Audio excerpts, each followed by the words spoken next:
buenas tardes. Voy a empezar la presentación de la sesión que tenemos hoy.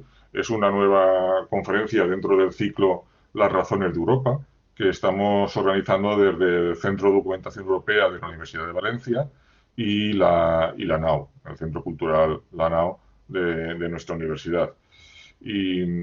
Hoy tenemos con nosotros a Lourdes Casanova, de la Universidad Cornell, de Estados Unidos, que nos va a hablar del auge de las empresas chinas y su impacto en la economía europea. Yo creo que es un tema, en principio, a mí me resulta fascinante, ¿no? Es un tema de gran actualidad y me parece un tema muy interesante, muy importante. Y desde luego todo lo que tiene que ver con China, yo creo que sí que cada vez nos resulta a todos pues más llamativo y hasta cierto punto pues es un país de un gran tamaño, fascinante y misterioso, sigue siendo misterioso para los occidentales. Y esto es así porque China ha permanecido cerrada la mayor parte de su historia, yo creo que con raras excepciones, y esto tiene seguramente motivos desde el punto de vista económico claros. Es un país grande y como tal es un país con recursos y tamaño de mercado suficiente que le ha permitido ser una potencia hegemónica en Asia, y ellos mismos se han denominado el imperio del centro, ¿no? O sea, quiere decir que ellos eran el centro del mundo y con sus países vasallos y con sus zonas de influencia, yo creo que han tenido también bastante a lo largo de la historia, a excepción de lo que ellos llaman el siglo de la humillación, ¿no? Entre mediados del 19 y mediados del 20. Y es verdad que desde entonces, pues actualmente, ¿no? Tras unas cinco generaciones de dirigentes comunistas, pero especialmente a partir de Deng Xiaoping, pues ha habido un cambio hacia el pragmatismo político y económico en China, y yo creo que existe un cierto acuerdo social entre paz social y crecimiento inclusivo por parte de China, que ha permitido que cada vez más pues, sectores o capas de la población hayan ido saliendo de la pobreza y pasando a tener hayan ido hacia las clases medias. Y yo creo que esto ha sido en paralelo a una apertura económica progresiva de China, que podríamos a lo mejor, por intentar racionalizarlo, pues colocarla en dos shocks sucesivos de apertura de la economía china, que han afectado, por supuesto, lógicamente, por el tamaño de China, al resto del mundo.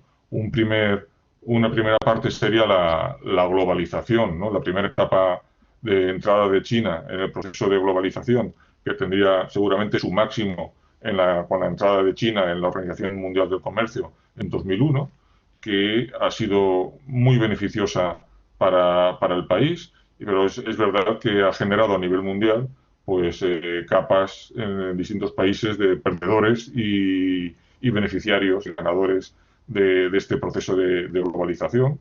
Pues perdedores en algunos, pues para trabajadores de sectores industriales en países desarrollados, básicamente, y también ganadores en países desarrollados que somos los consumidores, que podemos tener acceso a productos importados de China más baratos, y también pues los productores de los países desarrollados que estaban y que piensan aún hasta cierto punto que pueden tener acceso al mercado chino de forma progresiva. Pero es cierto también que China ha entrado en época más reciente seguramente en una segunda etapa de globalización, que podríamos llamarle globalización selectiva, porque de alguna forma, y es lo que estamos viviendo ahora, y que comienza seguramente con el proyecto de la nueva ruta de la seda en 2013, por el que China está fomentando la creación de una ruta eurasiática, tanto por tierra como por mar, creando mayores relaciones económicas, en algunos casos de dependencia a través de las cadenas globales de valor, pues cada vez con un número creciente de países, ¿no? En el caso de la ruta de la seda comprende a más de 100 países y con un monto económico que es prácticamente similar al programa que tenemos actualmente de recuperación o en fin, de recuperación de la economía o de reconstrucción de la economía europea, es un tamaño parecido.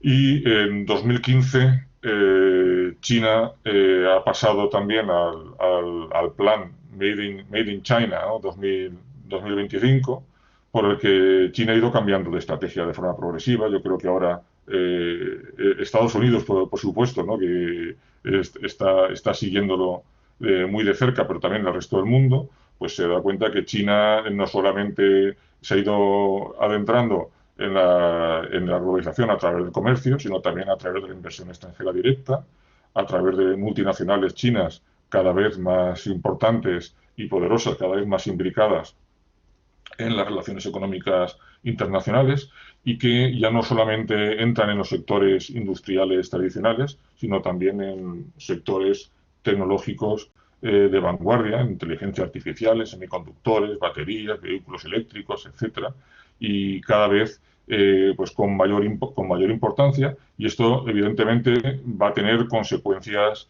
de nuevo importantes. Este va a ser un segundo shock sobre los países desarrollados y, por supuesto, creándose una rivalidad muy clara entre la potencia hegemónica, Estados Unidos y China, pero también con el resto del mundo. Y ahí pues estamos también los europeos un poco a la expectativa de qué es lo que va a ocurrir, porque no ocupamos ni somos potencia hegemónica, ni se nos espera tampoco como potencia hegemónica, por lo menos de momento.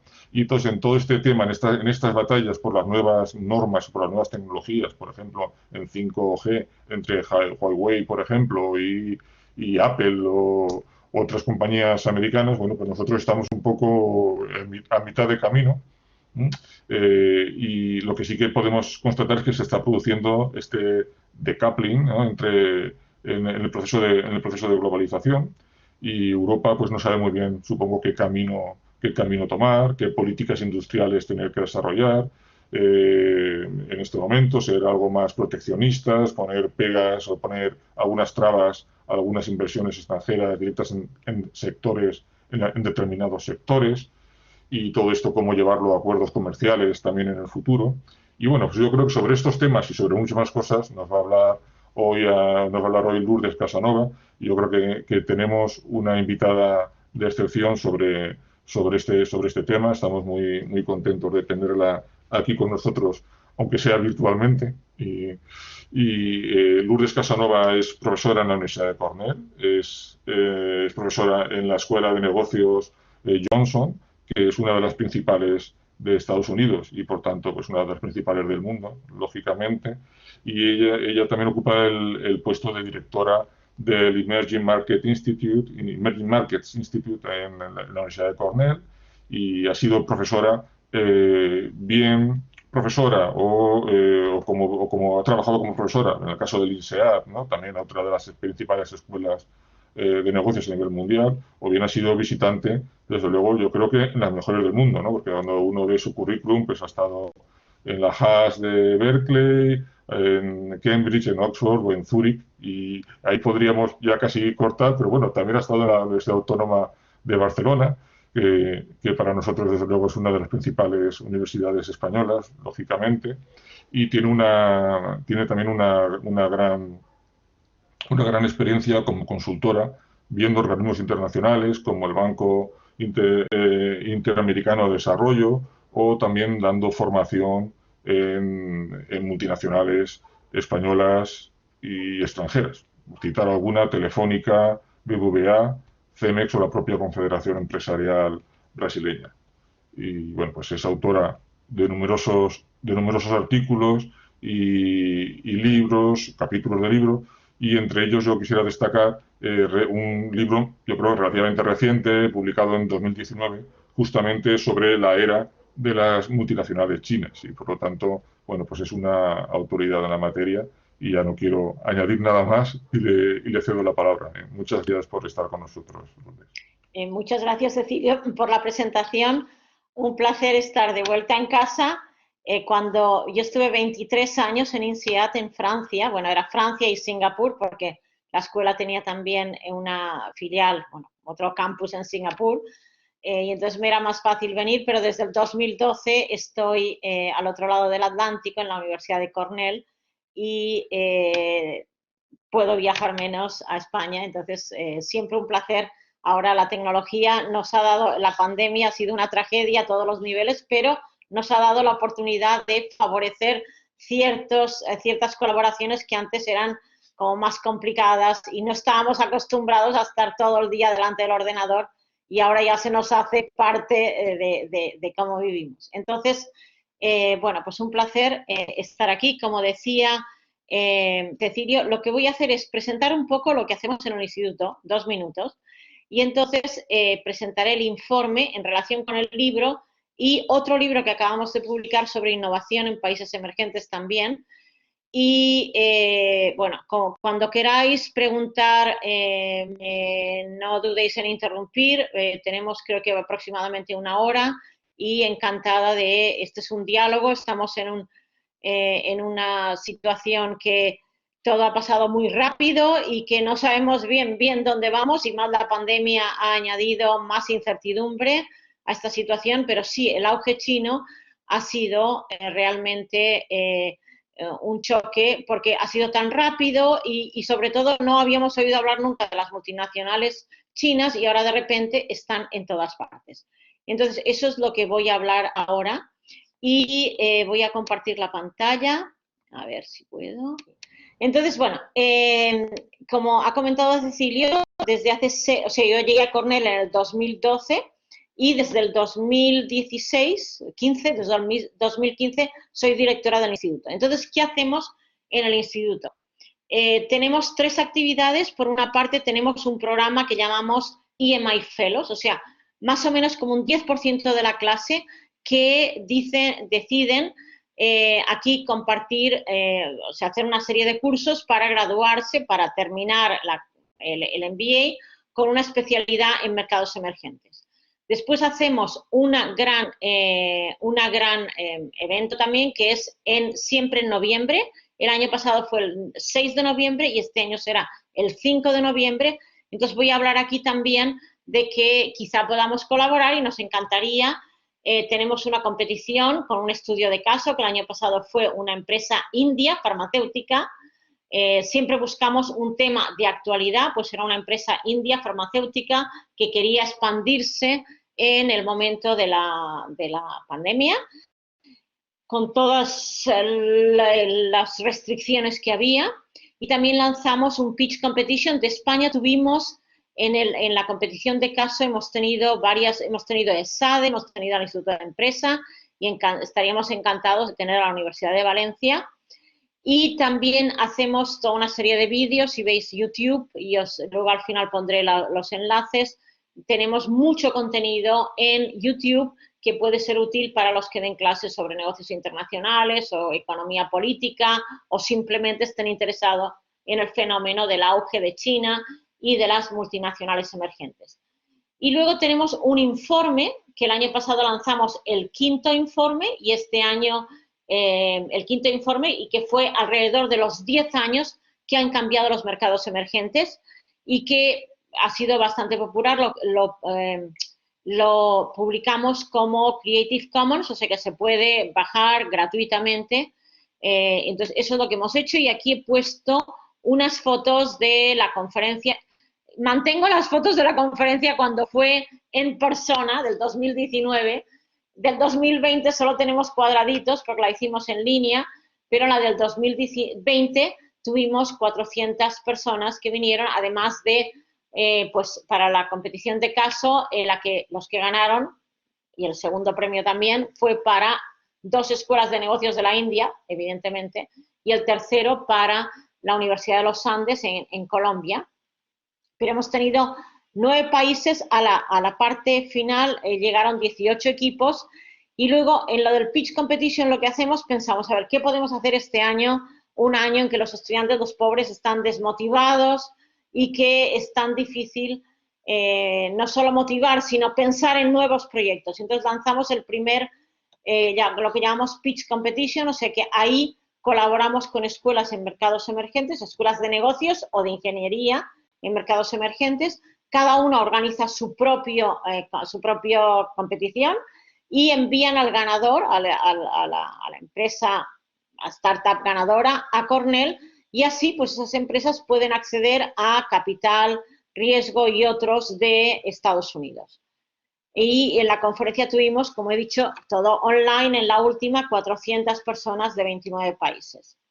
Entonces, voy a hablar hoy en la investigación que hacemos alrededor del instituto. Entonces, lo primero, hemos publicado 5 informes que, como comentaba, se pueden bajar gratuitamente de la página web de Cornell en e-commons, y hemos publicado 5 alrededor de temas muy generales que tienen que ver con el tema del año del instituto. Por ejemplo, el primero fue el auge chino, porque realmente fue una sorpresa para la coautora, que es Anne Mirou, que venía de las Naciones Unidas, de UNCTAD, y fue una sorpresa para ella y para mí cómo estaban creciendo las empresas chinas, y ese fue el título. Después, luego enseguida ya ganó el presidente Trump, que tuvo una actitud muy de enfrentamiento con China, cómo además empezó a lanzar políticas muy nacionalistas que después otros países han seguido, y el presidente Xi Jinping dijo, no, nosotros vamos a seguir globalizando. Luego, desde el instituto tomamos en Estados Unidos, os aseguro que hay la mitad de mis colegas creen que no deberíamos colaborar con universidades chinas, la mayoría de los colegas dicen que tiene una actitud muy antagonista. Entonces nosotros tomamos y dijimos, no, tenemos que seguir colaborando. Y luego, el último año, el 2020, en noviembre, lanzamos el quinto, y el quinto fue sobre, como el instituto celebraba el 10º aniversario, pues la idea era, ¿qué ha pasado en los mercados emergentes en estos 10 últimos años? Y entonces, como Cecilio ha comentado, publicamos este libro, porque realmente algo que sale, que es imposible ignorar, es el auge de las empresas chinas. Y luego también colaboramos con universidades de todo el mundo, de China, la Universidad de Barcelona también. En este último, en la cátedra de negocios de familias, la profesora Paloma Fernández publicó un artículo donde vio la historia de sistemas de salud en mercados emergentes, cómo esto había cambiado. También con China tenemos una colaboración con la Universidad de Wuhan. La colaboración empezó antes de la pandemia, o sea que hablé mucho con Chen Limin, que era la profesora que escribió el artículo, hablé mucho durante los meses en los cuales en China el encierro fue súper estricto. Y también un instituto de investigación del Ministerio de Tecnología e Innovación, y hemos creado también una red de investigadores alrededor de multinacionales emergentes, porque creemos que es otro tema muy importante y que en las escuelas de negocio hemos ignorado durante demasiado tiempo.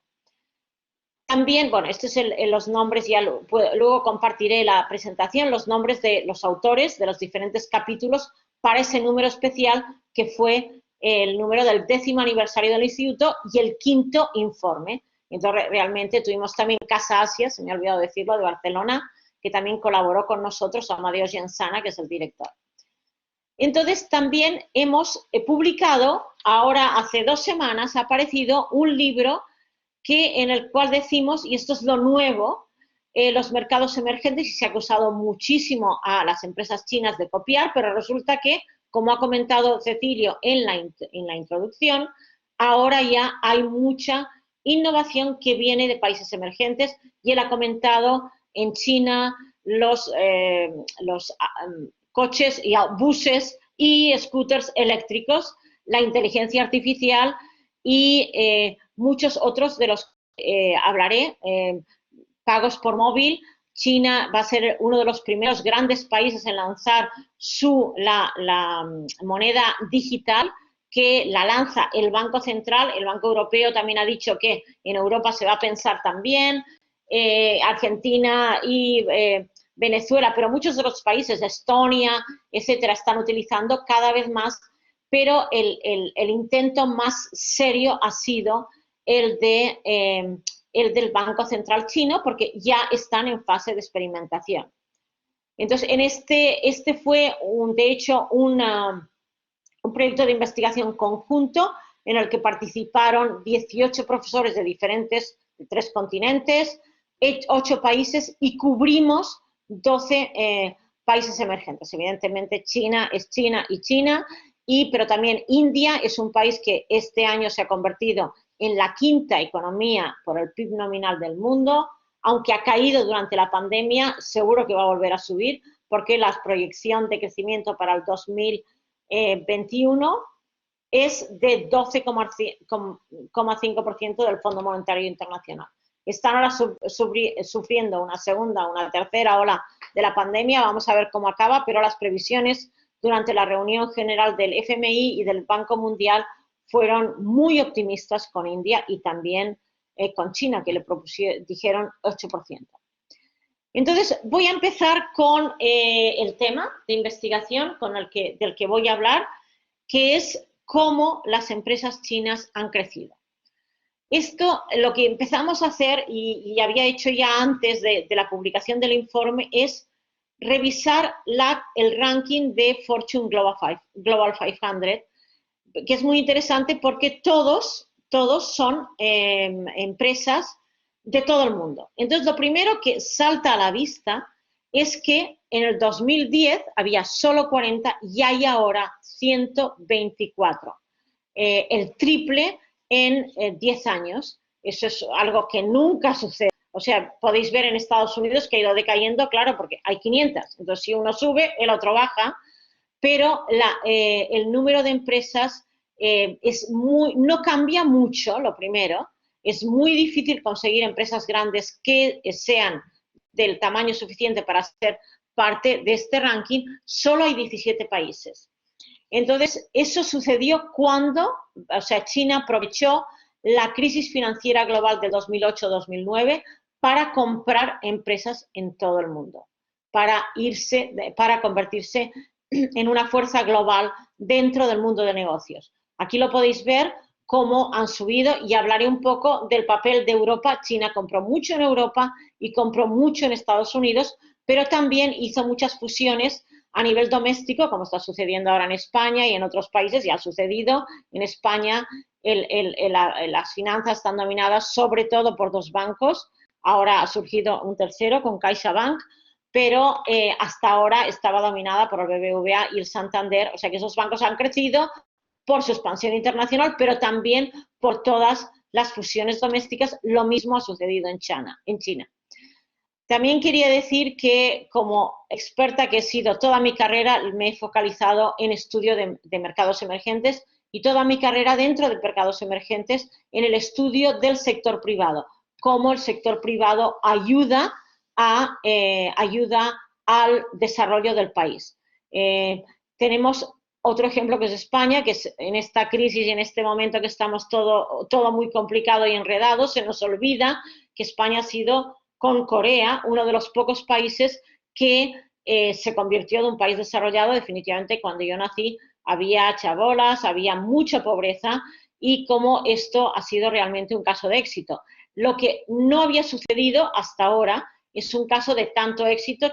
China acaba de eliminar la pobreza extrema y está también eliminando la pobreza. Entonces, cuando esto sucede, se crea muchísima riqueza, como se creó definitivamente en España.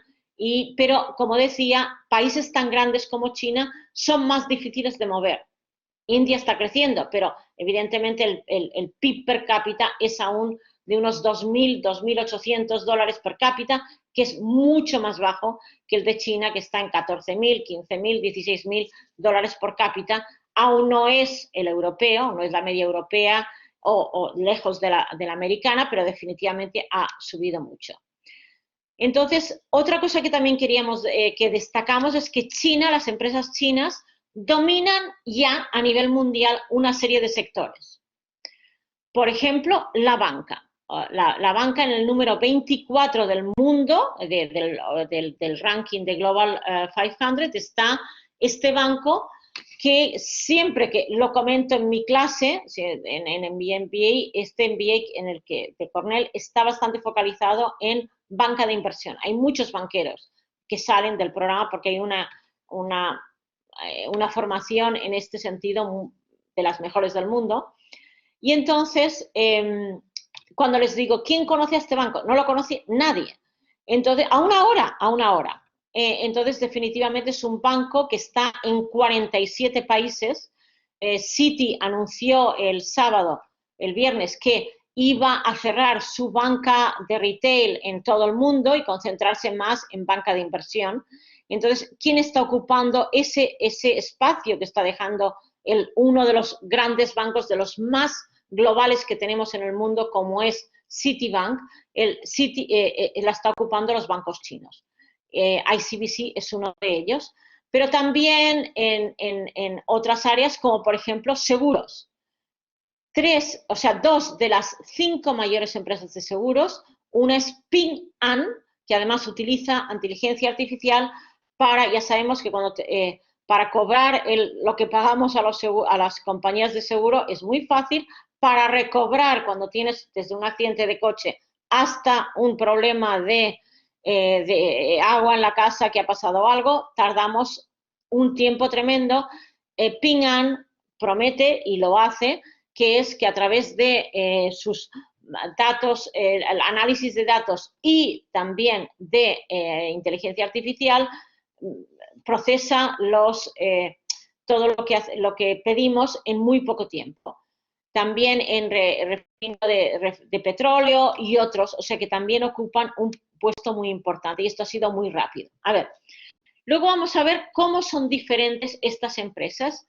Lo primero, y sí, es verdad, la mayoría son propiedad del gobierno, las que se llaman SOIs, o bien completamente un 43% de las 100 más grandes que aparecen, de esas 120 que aparecen en Global 500, y de Estados Unidos, ponemos el azul Estados Unidos y en rojo China.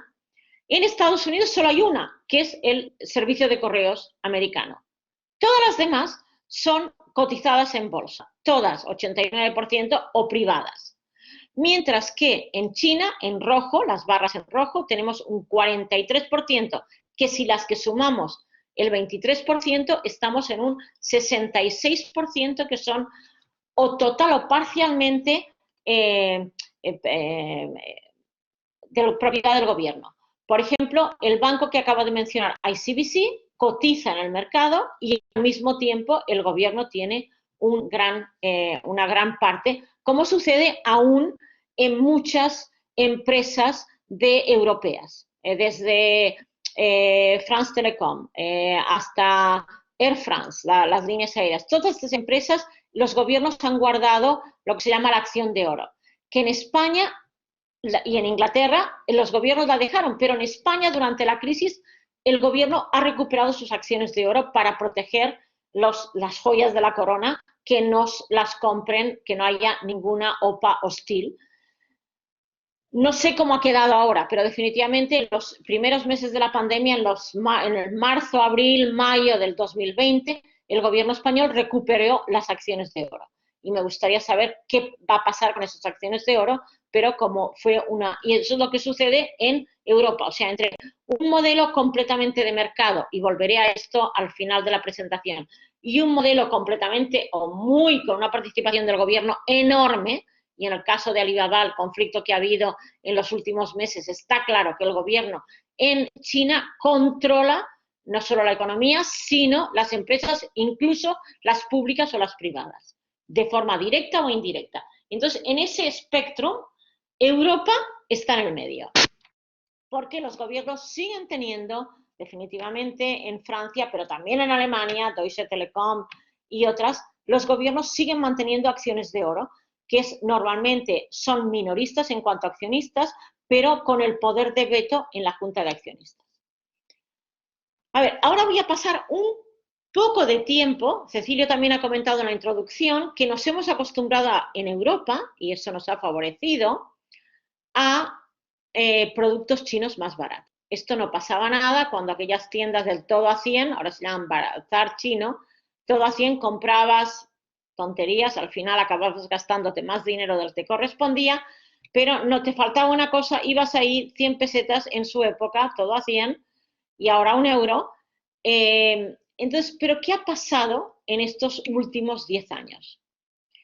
El libro, me pregunta Salvador si está traducido al español, desgraciadamente no, pero me encantaría que se tradujera al español. Entonces, ¿qué ha pasado? Mientras era todo a 100 o a 1 euro, de acuerdo. Mientras lo que hacían era cuestiones de textil, de juguetes, pero ahora ese gran programa de Make in China que Cecilia ha mencionado, lo que quiere China es decir, no solo vamos a ser líderes de manufactura barata, de todo, para que las empresas tengan más beneficios, sino que vamos a estar al top of the top of the top.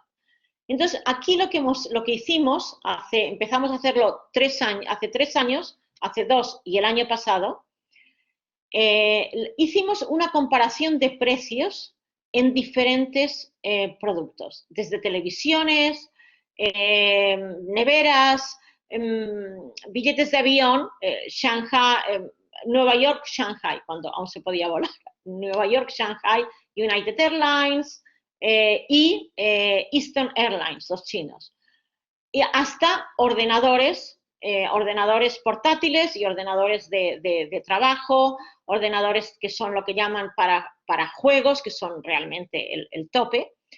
Y entonces lo que empezamos a ver es que de forma sistemática, inicialmente las empresas chinas compiten con precio, lo cual tiene unos efectos devastadores para la típica empresa europea con costes más caros y empresas a las que en las escuelas de negocios hemos enseñado lo que tienes que hacer es vender al máximo posible y mejorar los beneficios enseguida. Las empresas públicas se deben al accionista hasta hace muy poco. Entonces, estas empresas chinas, ¿por qué han competido en precios de forma sistemática en muchas industrias? ¿Por qué? A ver, una pregunta para el público. Muy fácil la respuesta. Si alguien quiere contestar.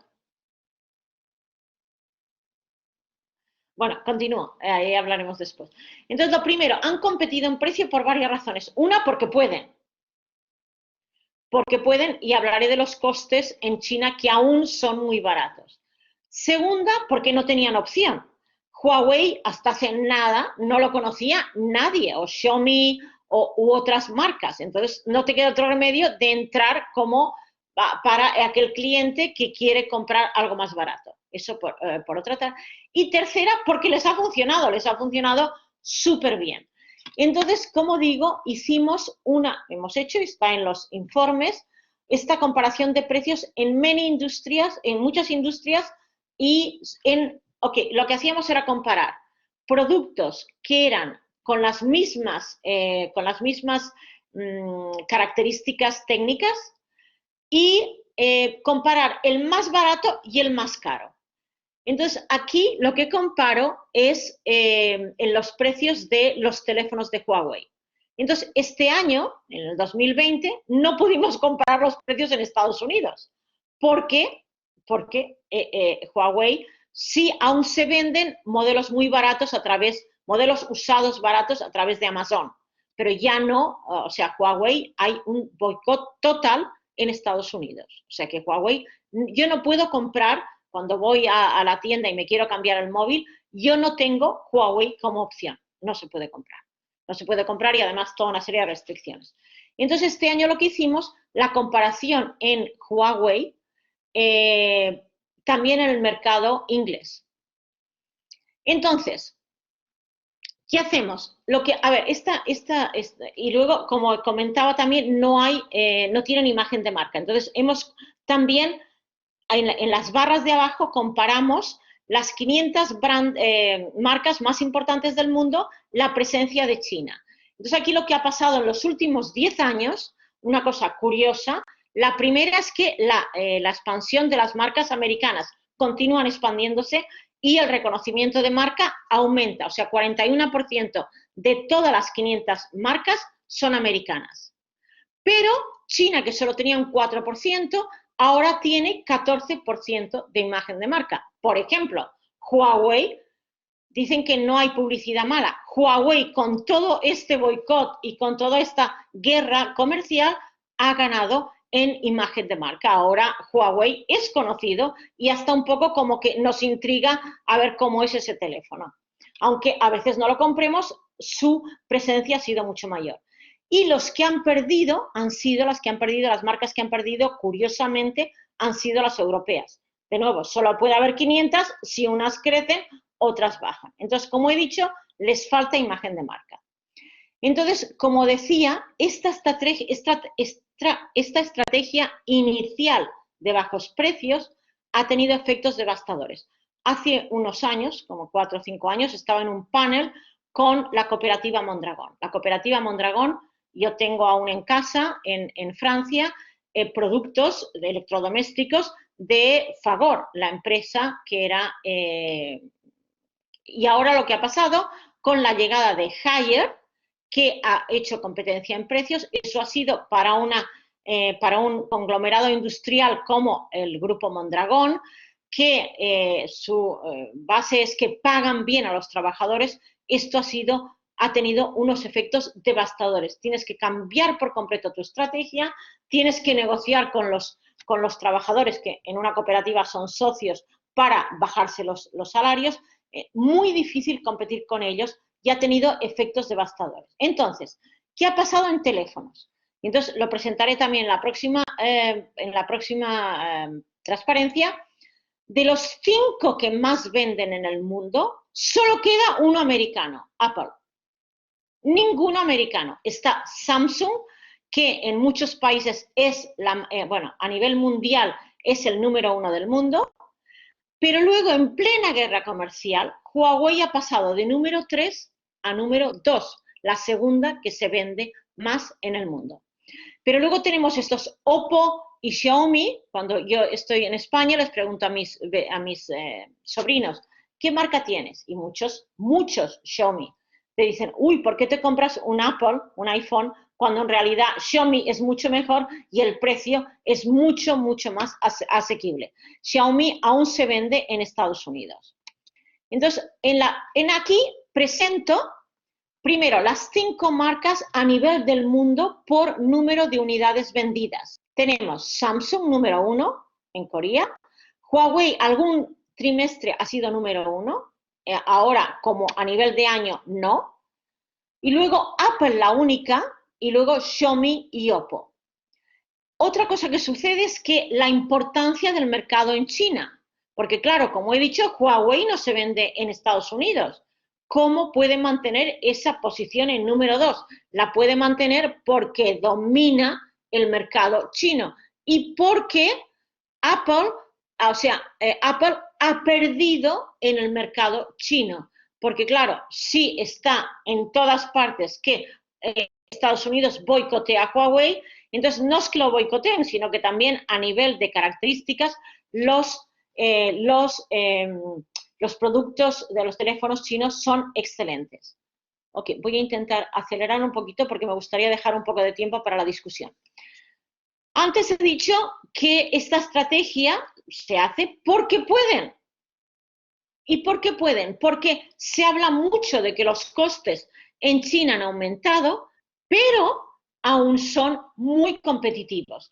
Comparamos el precio del salario mínimo, el de la gasolina y de la electricidad en países emergentes con los de Estados Unidos, Corea, Japón y Alemania. Evidentemente, China puede seguir compitiendo, pero es que además los salarios bajos, no solo a nivel de mínimo salario, sino cuando vemos el salario medio de un director general de una empresa en Estados Unidos, de las 350 empresas de Estados Unidos, aun cuando veo ese número me parece imposible, 21 millones, ese es el medio, y en China $858.000, o sea, una diferencia abismal. Evidentemente, esto no es toda la historia porque también la productividad por hora es muy importante y Alemania, con costes muy elevados, tiene la mayor competitividad por hora del trabajador en el mundo. Pero podemos hablar más de esto después. Entonces, otra cosa que ha sucedido también es que, de hecho, las cadenas de valor, que se ha hablado muchísimo de cómo van a cambiar, han cambiado mucho menos de lo que uno esperaría, porque China ofrece también escala, muchísimo, o sea, pueden producir mucho de forma muy rápida y una logística impecable. Vamos a pensar en ese tren que sale de Xidu, o no me acuerdo cómo se llama esa ciudad en China, y llega a Madrid, y que hay como 3 o 4 o 5. Y además, bueno, la crisis del canal de Suez mostró cómo el Mediterráneo se ha convertido, o sea, había sido el Atlántico durante 50 años, las rutas comerciales más importantes, Estados Unidos, Europa, Europa, Estados Unidos, y ahora como el Mediterráneo y otras, y como la ruta de la seda es una manera de crear corredores para mejorar su logística y, por ejemplo, esa parte de los acuerdos con Pakistán se deben a que China ha creado un corredor por Pakistán para luego entrar por el canal de Suez a Europa. O sea que vía marítima, vía de tren y otros, pero sobre todo estas dos, realmente es muy impecable. Entonces, otra cosa que ha sucedido, y quería aquí hablar la anterior, ya es que China, y esto no sé si lo veréis bien, pero como China ha invertido muchísimo fuera, sobre todo no desde el 2010, más desde el 2012, 13, 14, y en algunos años incluso más que Estados Unidos. Esto está cambiando porque China está volviéndose más al mercado doméstico o, como ha comentado Cecilio, en la ruta de la seda y en eso de una ruta, todas las rutas que tienen de la seda y de otras alrededor en Asia sobre todo. Luego otra cosa también, cuando hablamos de las cadenas de valor. Lo que ha sucedido también es que tenemos a la izquierda lo que donde China invierte.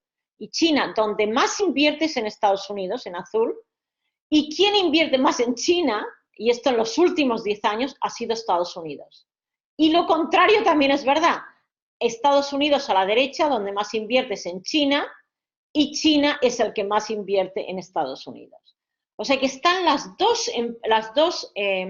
dos países muy ligados y esto va a costar mucho de deshacerlo.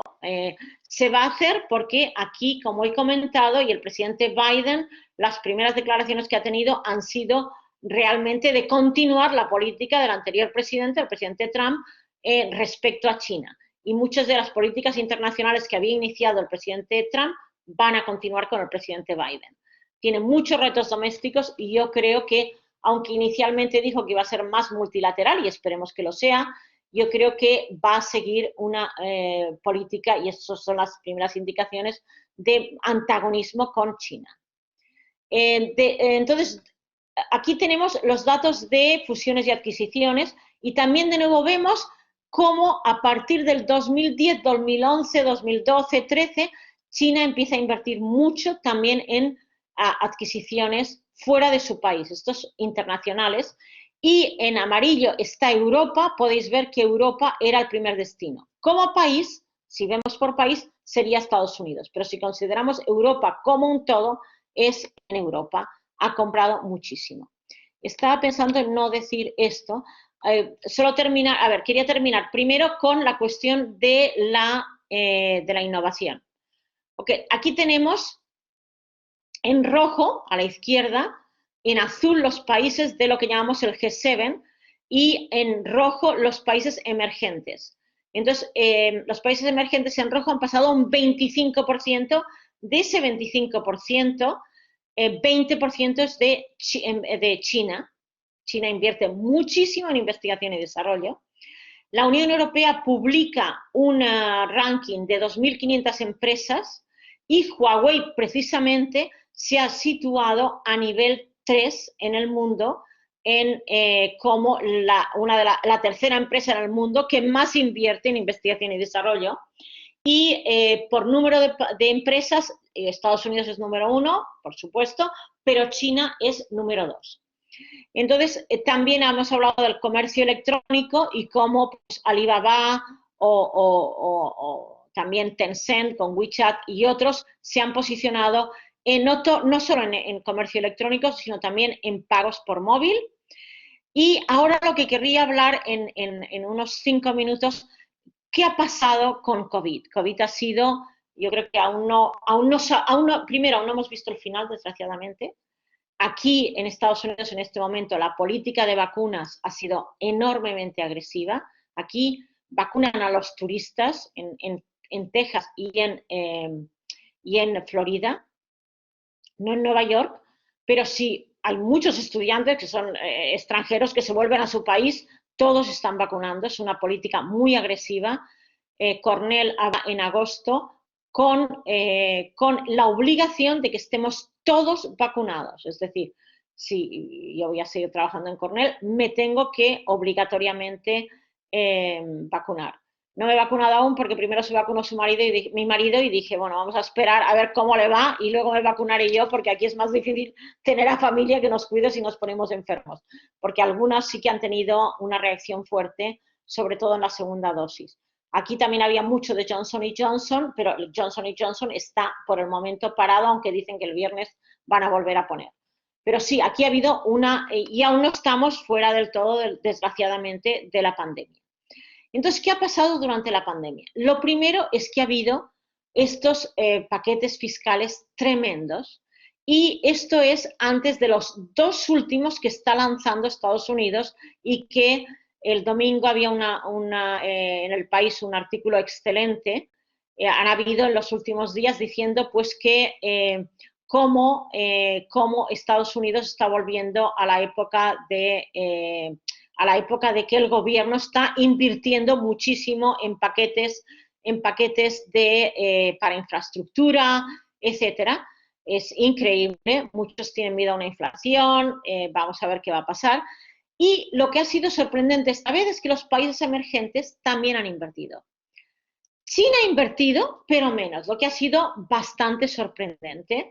Y China lo que ha hecho, en lugar de aquí en Estados Unidos o en España están los ERTES, China lo que ha hecho ha sido enviar no sé cómo se dice voucher en español, que lo que envía es, tú puedes con esto comprar. O sea, puedes comprar comida, ropa, depende de lo que te envíen. O sea, no te envían cheques, envían vouchers, ¿cómo se dice? Ahora no me acuerdo.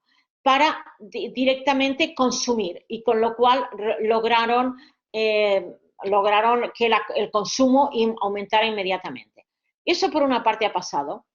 Por otra, los mercados emergentes en estos 10 últimos años o sea, en este análisis que hicimos el año pasado y que lo hicimos en plena pandemia, los mercados emergentes liderados por China han realmente mejorado muchísimo.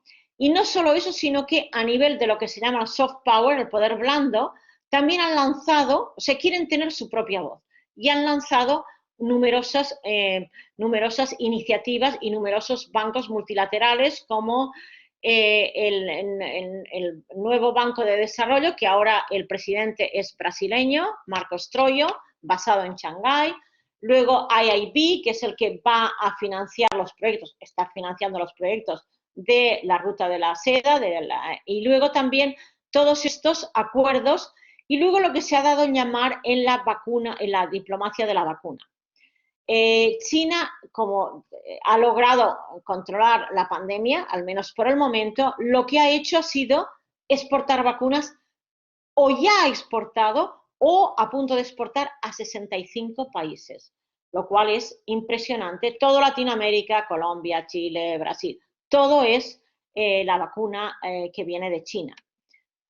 Otra cosa que nos ha parecido interesante es que los mercados emergentes han sido resilientes. Se está hablando de una posible crisis de la deuda, pero de momento no se ve tan fuerte. Y entonces quería terminar con 3 minutos de reflexión sobre Europa entre Estados Unidos y China. En aquello de que la famosa princesa Diana, la pobre que se murió, dijo, estoy en un divorcio, estoy en un matrimonio con tres. Pues Europa se encuentra en un matrimonio de tres. O sea, Europa se encuentra en este triángulo con Estados Unidos y con China. Entonces, primero, ¿qué quería decir? Como he dicho, acabo de decir antes también, la guerra comercial va a continuar. Pero entonces, ¿qué pasa a Europa? Europa sigue vendiendo mucho a China, tanto en el sector de automóvil, los coches alemanes, BMW, BMW, el Mercedes, Volkswagen, retail, Zara, por ejemplo, empresas de lujo francesas, todas en China, todas teniendo parte de sus ventas, a veces 25, 30% que provienen de China. Europa preferiría mantenerse neutral, no quiere acabar de decidir, pero va a poder mantener esa postura, es lo que no sabemos.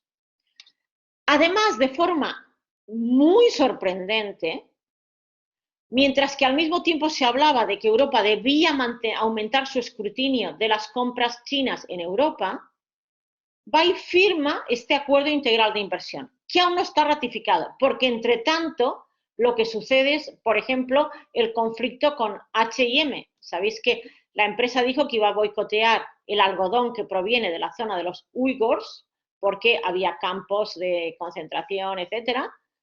Y entonces lo que hizo inmediatamente China es decir, bueno, pues vamos a boicotearlo. No lo tuvo que decir, el consumidor chino empezó a boicotear. Entonces, ¿cómo se va a firmar, a ratificar ese acuerdo de inversión? Y definitivamente desde Estados Unidos ese acuerdo se ve muy mal en esta situación de conflicto. Y al mismo tiempo, otra cosa que ha sucedido es que China se ha convertido, ya no es Estados Unidos el mayor socio comercial de Europa, sino que es China. En los últimos meses esto ha sucedido. Como he comentado antes, Europa es el primer destino de adquisiciones de China, y también Huawei es el primer proveedor de telecomunicaciones de los mayores operadores europeos, incluida Telefónica. Como sabéis, desde Estados Unidos están revisando toda su cadena de valor, que es complicadísima, y sacando a Huawei como proveedor. Parece que en Europa está empezando a pasar lo mismo, pero no va a ser fácil. Después tenemos la competencia de empresas chinas en Europa, pero también en Latinoamérica. O sea, Iberdrola ahora compite con la famosa State Grid Corporation of China, que ha comprado mucho en Latinoamérica y, por ejemplo, acaba de comprar la filial de Naturgy, la antigua Unión Fenosa, en Chile en diciembre. Y se va a ratificar por el organismo de competencia chileno, se va a aprobar este acuerdo. Por poner ejemplo Iberdrola, pero los bancos Santander, BBVA, ICBC está en Argentina, está en Brasil, está en muchos lugares. Y Telefónica ha expresado su interés de comprar Oi, que es la joya de la corona de telecomunicaciones en Brasil.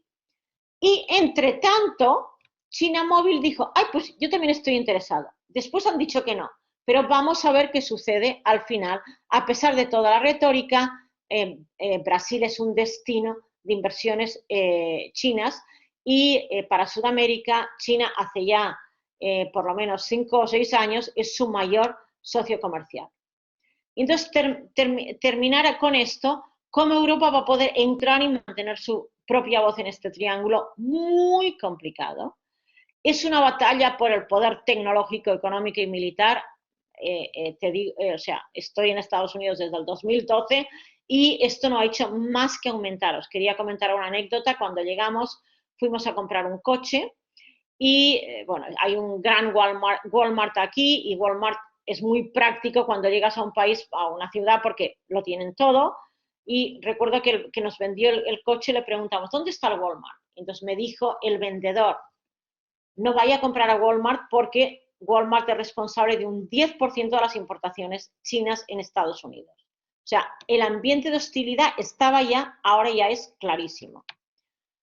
Después también China, lo que está sucediendo es que entre ese continuo entre gobierno y mercado, como he comentado antes, Europa está en el medio. Entonces, como vemos, es que Estados Unidos se está moviendo de una forma inesperada con Biden. Biden en los primeros 100 días ha sido muy agresivo, como si tuviera un plan y lo está ejecutando, ha sorprendido a todos, sabe que tiene 2 años ante las próximas elecciones y quiere mantener cambios de todo tipo. Entonces está siendo muy agresivo y definitivamente poniendo al gobierno otra vez en el mundo de los negocios.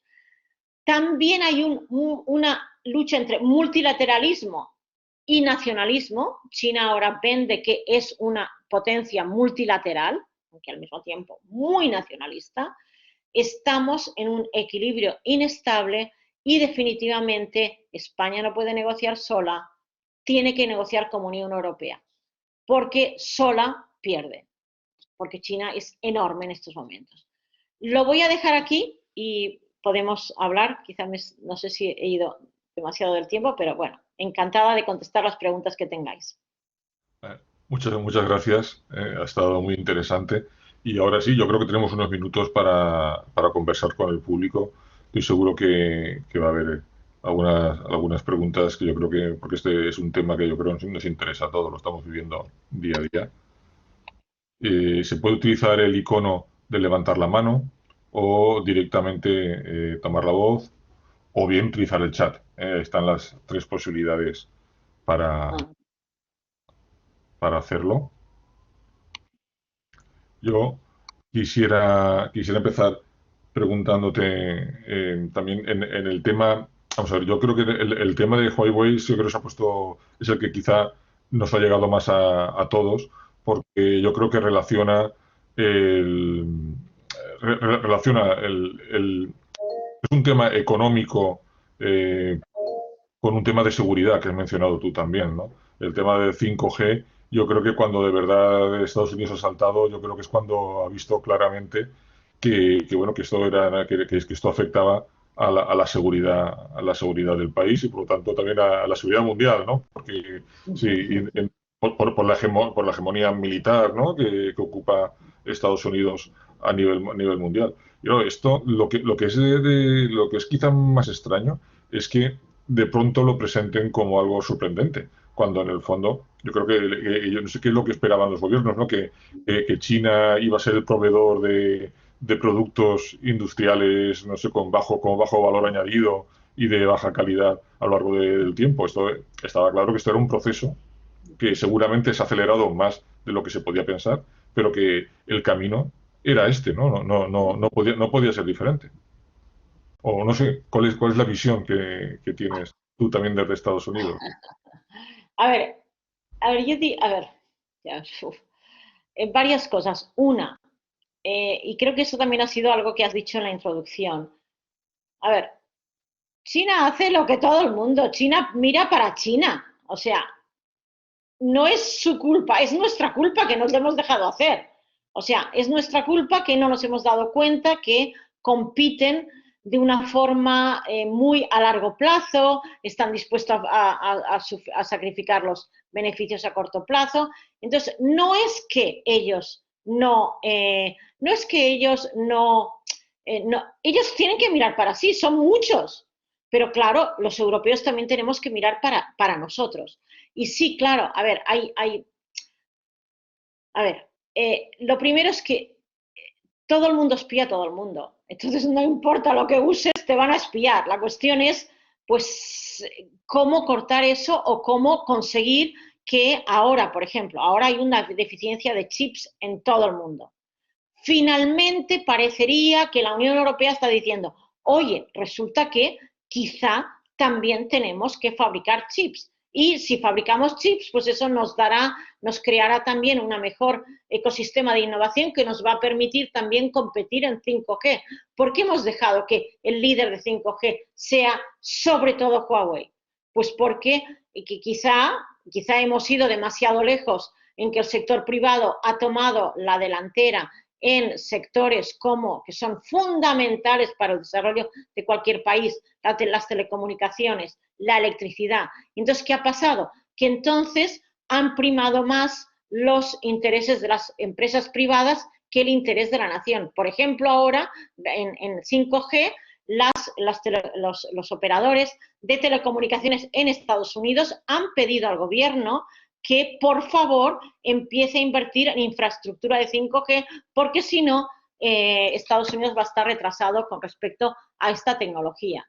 Entonces, eso es lo que está pasando. O sea, yo creo que, a ver, de nuevo, es un tema muy complicado, pero quizá el péndulo ha ido demasiado en outsourcing, que claro, unos lo pedían, pero los que lo hicieron fueron las empresas. Entonces, claro, Foxconn, que es el proveedor mayor de iPhone, es que lo tiene todo. Dicen, diseñado en Cupertino, pero se hace todo por Foxconn en China y en Taiwán. Entonces, ¿cómo? O sea, yo creo que se ha ido demasiado lejos. Yo creo que también la pandemia ha demostrado que sí, nosotros, los países habían guardado la agricultura, porque ¿cómo vas a hacer outsourcing de agricultura? Te quedas sin comer. Pero lo que sucede es que también tienes que guardar ciertas cosas, cierto poder manufacturero. Lo que pasó, que no había mascarillas, porque se hacen todas en China. No había mascarillas. Bueno, pues resulta que mascarillas o no había los ingredientes que necesitamos para medicamentos fundamentales como las aspirinas, los ibuprofenos, se hacía todo en China. Entonces, bueno, eso es lo que había y yo creo que hay que volver un poco a pensar, o sea, no es que ellos lo hacen muy bien y lo hacen muy bien para ellos, pero resulta que nosotros también tenemos que mirar para nosotros, hacer políticas industriales que habían estado, ya no están de moda en Estados Unidos, quizá un poquito en Europa, pero no tanto. Ahora el plan del gobierno español acaba de lanzar un plan y dice que se va a focalizar en esto, esto y esto. Entonces, eso hay que hacerlo, no hay otra, hay que pensar en el propio desarrollo del país. No sé si te he contestado. Sí, sí, sí. Pero claro, es un tema complicado, verdaderamente es un tema complicado. Yo ahora cuando no solamente es económico, sino que también ves que es un tema de geopolítica, ¿no? Y de poder y la parte militar. Antes estabas comentando en el tema de la nueva ruta de la seda, el acuerdo con Pakistán, ¿no? Para bordear, para hacer Ya, el canal ya, euroasiático, ¿no? ya. Pero imagino que India Sí, no debe estar muy contenta tampoco, ¿no? Con el tema, ¿no? exacto. Entonces, Ya. Ya. India se encuentra también entre los dos. O sea, India está apostando por Estados Unidos, pero claro, es un país que siempre era de los neutrales, de los que no se decidían ni por uno ni por otro. Entonces, primero, tiene una historia de no alineamiento, por lo cual tiene que jugar con eso, es una historia de muchísimos años. Y por otra, resulta que tiene un conflicto en la frontera militar con China. Entonces, ¿cómo juegas ese juego? Otro país, bueno, o sea, un país que definitivamente no puede olvidar que tiene una gran frontera con China, con un conflicto, con una parte de su territorio que está disputado entre los dos países, está en disputa entre los dos países. Entonces, definitivamente India está sufriendo en ese sentido y definitivamente bueno, en India hay una campaña para boicotear productos chinos, están también cerrados, pero al mismo tiempo resulta que la aplicación de pago más importante, que se llama Paytm, el mayor socio en términos de acciones es Alibaba.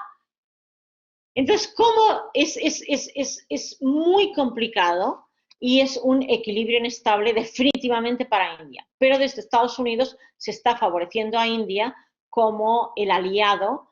India no es parte del RCEP, del Acuerdo de Libre Comercio en Japón, que hay en Asia, del que son parte Japón y Corea. De nuevo, Estados Unidos se quedó al verlas. ¡Wow! Nuestros socios se alían en un gran pacto comercial.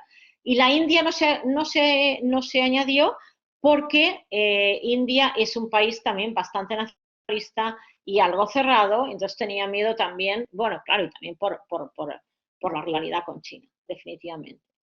mira, desde el público nos Mm, están o te están preguntando a ti si conoces el acuerdo de Tesla para desplegar una megafactoría en China. sí. Y se está diciendo que te ha quedado que el coche eléctrico es una apuesta clara del gobierno chino, si esto es una incoherencia o no. Es lo que te está... No, o sea, por lo que sea, Tesla y Elon Musk se entienden bien con China y China ha estado de acuerdo. O sea, China está jugando también el juego de que su economía es abierta. O sea, ha permitido la entrada en el sector financiero de inversores extranjeros. Está jugando ese juego. Entonces, o sea, China también es muy excelente a veces en momentos en el que dice, yo os dejo entrar, ¿por qué no? Si quieres entrar, entra. La cuestión es luego cómo eso jugará. NIO, que es el competidor por excelencia de Tesla en China, está muy bien posicionado. China no logró imponerse en los coches, no tiene una marca global, tiene Geely, pero no es una marca global. Y está entrando muy fuerte BYD, BID, que en autobuses eléctricos han exportado a toda Latinoamérica. Entonces, sí, esta es una gran apuesta. Veremos cómo esto funciona. Desde el público también están Javier Gómez, catalán, está preguntándonos también si, vamos, si China, no tenemos la impresión de que ha estado jugando sucio de imponer trabas a la entrada de empresas extranjeras en su territorio. Y entonces, claro, en el juego no se está jugando de forma honesta, ¿no? entre las partes. Claro, yo creo que esto sería un poco pues sería volver al tema que estábamos comentando antes, ¿no? Los efectos que se esperaban también de la propia apertura de China, ¿no? Progresiva al comercio mundial y la globalización, pues también la entrada de empresas en China, pero luego, bueno, eso es complicado porque tienes un capitalismo de Estado, ¿verdad? Exacto. No son sistemas distintos. Claro. O sea, es, es realmente dos cosas. Una, a ver, lo que ha sucedido es que Estados Unidos no estaba acostumbrado a tener demasiada competencia a nivel mundial y ahora la tiene. Entonces, eso ha sido realmente un tsunami. O sea, es algo que es muy difícil y luego, claro, o sea, nosotros decimos en las escuelas de negocios que las empresas públicas son mucho más competitivas que las del Estado. Y resulta que las empresas chinas, he mencionado antes esta empresa eléctrica, State Grid Corporation of China, esta empresa quiere crear una red eléctrica global. Han entrado muy fuerte en Brasil. Os he dicho que acaba de comprar la filial de Unión Fenosa en Chile en diciembre. Y lo que quieren, lo que quieren es unir todas las redes eléctricas del mundo. Como tenemos el World Wide Web para Internet, pues lo mismo para la electricidad. ¿Por qué? Por varias razones. Una, porque dicen, oye, resulta que sí, tenemos todos esos parques eólicos, pero a veces no hace viento. Tenemos estos parques en esas granjas solares, pero resulta que a veces no hace sol.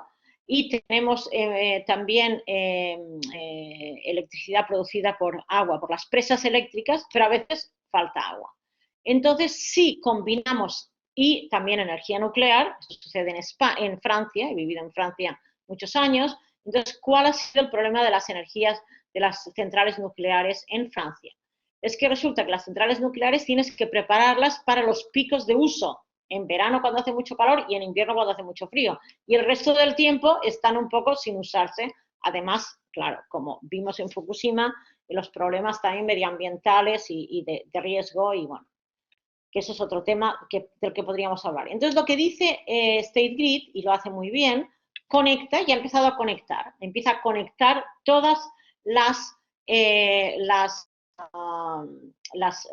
redes eléctricas para decir, oye, resulta que en el desierto de Gobi ahora hace calor y tenemos un montón de energía solar. Vamos a ponerla en la red y esa es la que nos funcionará, porque resulta que tienen una innovación que es que en sus redes se pierde menos energía por la transmisión de la que normalmente se pierde. Entonces, ellos tienen esa visión y han creado un consorcio que se llama HateCo, en el cual están en eso, en crear eso. Entonces, eso definitivamente es una gran competencia para nosotros en un momento en el que nosotros lo que decimos, bueno, en Estados Unidos, ahora con la crisis que hubo en Texas, lo que pasaba es que las redes dentro de Estados Unidos no están conectadas. Entonces tenías Arizona con su red, y como no estaba conectada al pueblo de al lado, que era Texas, ahí no había problema y en el de Texas sí. Entonces, se requiere, hay cosas que yo creo que el gobierno, quizá hemos ido demasiado lejos y el gobierno tiene que organizar esto. Muchas gracias. Hay ahora un par de preguntas que se centran sobre el papel que está jugando China en África. Acabo de estar esta mañana en otro webinar que organizaba el Wilson Center y era de este tema. Entonces hay una profesora que ha publicado un libro que se llama Dragonomics. Entonces hay mucha crítica a la inversión, o sea, a ver, China lo que hace muy a menudo, hace esto que comenta Javier, que es, oye, yo te invierto, pero tú me pagas, si puedes, en dinero y si no, en especies. Quiere decir, el petróleo de Angola o los minerales o lo que sea del país que sea. Esto lo está haciendo. Al mismo tiempo, si miramos las grandes empresas constructoras, en estos momentos las mayores son chinas. ¿Por qué? Porque resulta que China ha hecho tales proyectos de inversión en infraestructura de tal envergadura que saben cómo hacerlo.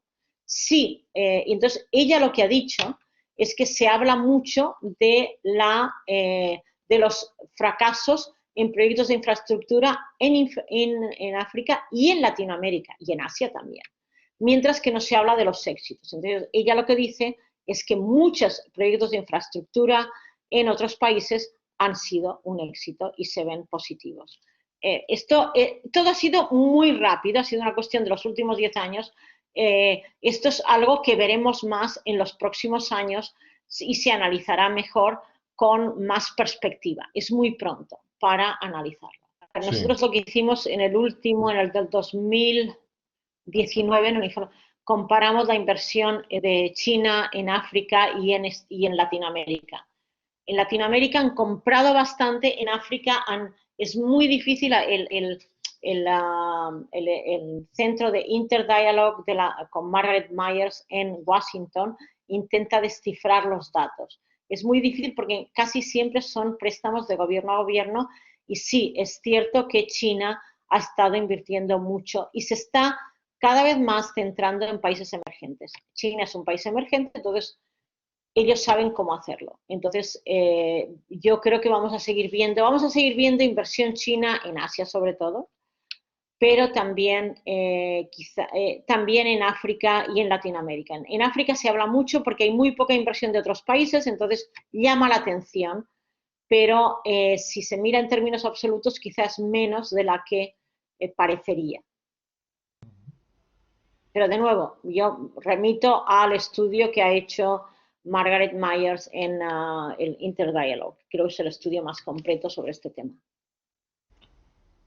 Bien, pues muchas gracias. Yo creo que vamos a cerrar ahora aquí la conferencia de hoy, pero desde luego ya te emplazo para el futuro sobre este tema, sobre China, un tema inacabable, pero seguramente no solamente China. La verdad es que si pudiésemos aprovechar también tu experiencia en países emergentes en general, porque, bueno, pues supongo que India podría dar perfectamente para otra conferencia completa, solo monográfica, sobre India, que yo creo que en los próximos años va a superar a China también en población y es un país también, bueno, pues con una gran proyección a todos los niveles, ¿no? Es económica, cultural, demográfica y, bueno, y militar, con una importancia también cada vez mayor.